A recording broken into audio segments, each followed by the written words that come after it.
Hello, friends, fellow gamers. I'm That Zero, and today we are back and getting excited because we are doing a quick little reaction of the reveal of the kit and whatever you want to call it for the new unit coming into the game in an actual god. We've had god types before, but this is like an actual god. Lougseus, god of ruin. I can only assume he's probably going to be busted because he's a god. Came with a massive announcement that kind of was it felt really, really awesome of them, like reworking a bunch of characters and things. This character and the story that comes with this event is supposed to queue up the second story campaign. Let's go ahead and get into it and see what we are working with. Hopefully, he will not disappoint. Intense.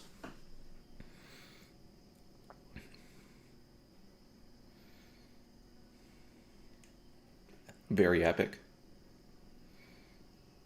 My children who resist fate, be fodder for the destruction that will assure the world's renewal, together with the eternal despair. And the age of ruin is near. Do you desire a new world? Lougseus, god of ruin. Okay, looks like lots of hits. Hits in a knockup. That looked a lot like Zuglis's S3, actually. But I see these swords coming in and hitting things. That adds a lot of hit count, which is pretty legit. Looks brutal. Endlessness. Okay, another AoE spell. That is so many hits, dude. Alright, what do we got? Alright, Ether Farm. Alright, interesting. Physical and a magic attack cat. Plus 10,000. That's a good way to start. Alright. Damage to non-god type enemies. Plus 30%. Plus 35%. Okay. Damage taken from non-god types minus 35%. Okay. Well, that's pretty silly. Yeah, so I've debated before on if it's worth it to take the risk because of things like Kyle and V with Divinity Slayer going and running a full god comp to abuse things like DeGrogue's charisma and the Four Lords arc, things like that.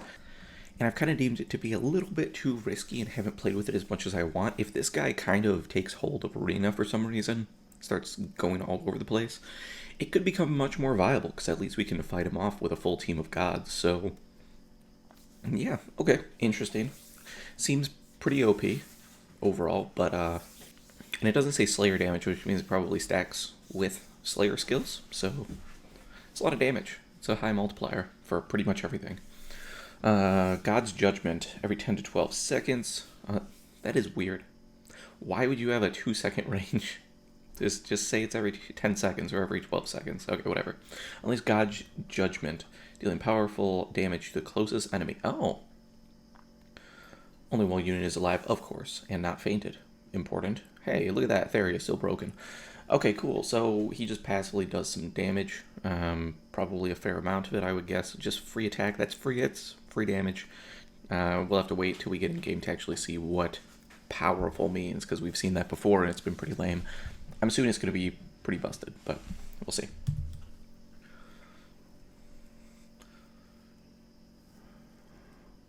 Creation is the dawn of new oblivion. Yeah, wide area combo attack, we saw that. Long range combo attack, cool. Chance to inflict strength down, okay, cool. So a little bit of debuff, especially for PvP, could be okay. More combo attacks, okay, yeah, so he does some damage. Cool. Feels pretty PvE so far, except like, yeah, I mean, he feels mostly PvE minus the having the reduced damage taken and increased damage too. I mean, his high hit count with like a little bit of probably crowd control still gonna be really solid for PvP, probably. So okay. So I do remember them talking about that we get this new Anima thing. I didn't know he was actually getting a charisma with this Anima, so that's cool. Charisma, skill and magical damage plus 15% for all allies. Probably the best charisma we've had overall. I mean, there's still cap raises, so like if you don't need damage, yeah, I take that back. It's not the best that we've gotten. Actually, quite bad. Because if you're in a fully optimized team, like, you're probably hitting cap with your magic and skills anyway. You don't need this charisma to help you, usually. But maybe you're still building and you still need a little bit of extra oomph, at which case this is the best charisma for you, so pog. And this Anima, minus 30% mind to all enemies. Okay, so does not stack with other animals. Yeah, we have none yet anyway, but minus 30%, okay. I mean, magic doesn't really matter much, so it doesn't matter too bad. What I really see that value in is in Arena. It means that your healing is going to be even less effective than it was before, because everybody is going to have... because Theria is going to be minus 30% on her mind. That's a pretty big hit. So maybe instead of healing to full, they'll only heal to 80%, 70%, something like that. And then when you have Ghost Hime on top of it, maybe they'll only be healing, 40% of their HP. So, alright, I see you. Dark Attack raise 3. Okay. So it is Dark Attack raise 2 with a cap increase. Dope. God Armor. Strength, defense, int, mind, plus 75% when no armor or weapons is equipped. How do I feel about this? Initial impression, PvE is still going to want to wear stuff because he's going to want to dual wield, and you can't dual wield if you're not wearing anything. Second impression, gives us Raising You Shiny Monkey, I guess, so we can get an extra 10% on these things. If this applies to your base stats... it's going to be real beefy, and it is called armor for a reason. My gut feeling is that running him naked might just be the meta in Arena, because you don't need the dual wield damage. You can be single wield just fine, and boosting your defense and mind up by that much, and then having whatever scaling multipliers there are, assuming his base stats are all pretty good. He's going to be real tanky and hard to deal with, and probably still do just fine in the damage department without having like an extra crit chance or something off of his weapon and like some of that sort of utility that comes with it. So I feel like God Armor is going to be one of those things you could turn on in PvP, and then if you're a newer player in PvE, he's probably fine single wield, kind of like Kyle or DeCroag, but optimal damage is still going to be dual wield, like for sure. But yeah, Arena naked might be the way to go, so that's interesting. Destroyer God, continual strength plus 35, so he has auto Grand Brave, cool, and physical damage minus 35%. So he always has Grand Brave and minus physical damage on him. Okay, that's kind of silly. Alright. So he has God Heal. Oh man, he's a god. It makes sense, I suppose. Abyssgate, Black Hole. Okay, so he's got some magic to do. Black Hole, which means the Grog isn't the only one that can do it now. Fitting that, she's the advocate of this guy. And, almost like she learned it from him, which is cool. Depending on the rest of his kit, I've been wanting to try to make Black Hole work on DeGroag in Arena, but she's so damn good at physically attacking that it hasn't felt that great. Like, it feels like I'm trying way too hard to just not do quite enough. But let's keep looking here. So magic up max, attack up max. I'm curious how this guy plays out, because the last time that I saw this much splitting of attack and magic up that felt bad was Roland. Like, hey, we're gonna make him do a little bit of everything, and then he ended up just basically being a good physical attacker that could serve as many other roles. And even physically attacking, he fell off pretty quick. But anyway, I digress. This guy does look pretty good so far. Brute Slayer, Human Slayer, that's a lot of Slayers to stack with his already passive. I mean, that covers almost all types. Well, not really, but... yeah, like all the basic monster types and then all the basic human types. Like, that's like... it's like, what, 10 Slayer skills or something? Like, Jesus, that's so stupid. And he comes with special boost. Auto regen, great, because his stats are probably going to be through the roof. I'm expecting a stat spread kind of like Roland, except elevated, where like everything's around 1,000 and then a couple stats are up at like 12 or 13. So if that's the case, his mind's probably going to be pretty decent. So auto regen's going to work well. Auto critical, always great. Auto advanced magic circle, so you never have to cast. That's huge. Auto recast, Jesus Christ. Okay, so he's going to be able to be a physical attacker and be one of the few units with like the double auto things, like, okay. I think Amelia and Zekis are the only ones that have both. I was excited to finally get Robila because it's the only person I have with auto recast. So I finally have an auto recast unit. And Theria obviously has auto advanced magic circle, and it's fucking amazing. So yeah, he gets both as a potentially physical attacker. That further emphasizes the viability for Black Hole in something like PvP. So that's pretty cool. Dark High Boost, Dark Drive, Dark Attack Raise. Okay, cool. Notice no Dark High Drive, which means anybody with an arc that serves that can put that on him, and that'll be good. It comes with Spirit Breath. You don't have to waste anything on that, because you would have wanted it anyway. A movable object, yeah. You can definitely cast in the middle of combat, which is sweet. High-level Magic Chant, Thaumaturgy Ring. Yeah, they are really pushing the hybrid role, and I'm here for it. Bless Speed, love it. 8 points is a lot to spend, and it's very rare that I can justify putting it on a unit, even though it feels real good when it's on. Special Boost 2, sweet. Comes with it. That's another 5 points, right? Saved. Dope. Comes with Sharp Eyes.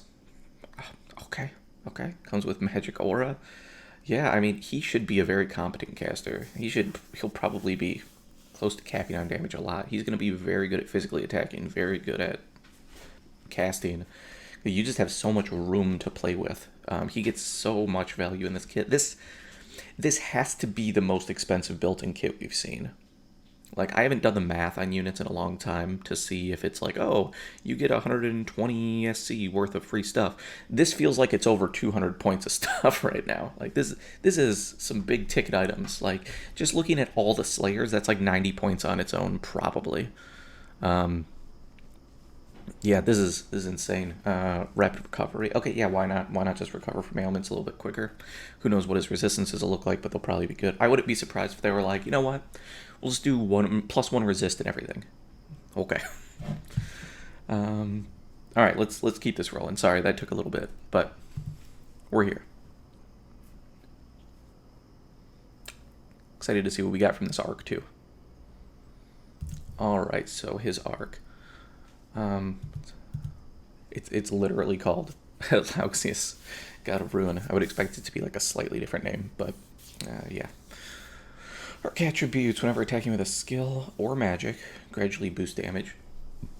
Resets each wave. Okay, cool. So yeah, probably pretty decent for fighting some of those tankier bosses over time, especially in a long drawn-out fight. Sweet, reliable. Kind of similar to Eldravina, except this is going to have some other stuff on it, I'm sure. After the first time an enemy is in break, units strengthen int +30. Okay. I wonder if there's ever going to be... I mean, strengthen int, that makes sense if he scales off both, which I think they said that he does. So I was wondering if maybe there's some magic that could become like a little bit more relevant during break, but really I think it's just that he gets to double dip in that bonus because of what he does. Kind of like V. This arc's going to be sick on V. I like it. +30%, yeah. Enemy and ally faint break value +50% when attacked. Exclude unit and god types. So it just gives a flat breaker effect to your entire team, like a stacking breaker effect. That's sick. That's really great. Holy shit. Cool. So now we're going to have everybody with either Phoenix Blow or Terror of the Crown of Seas, and at least one dude with this. Yeah, that's pretty good. I wonder if it stacks, though. Like, if that stacks, and you had 4 people on a team with that, and just everybody has a plus 200% break, that's better than running Phoenix Blow.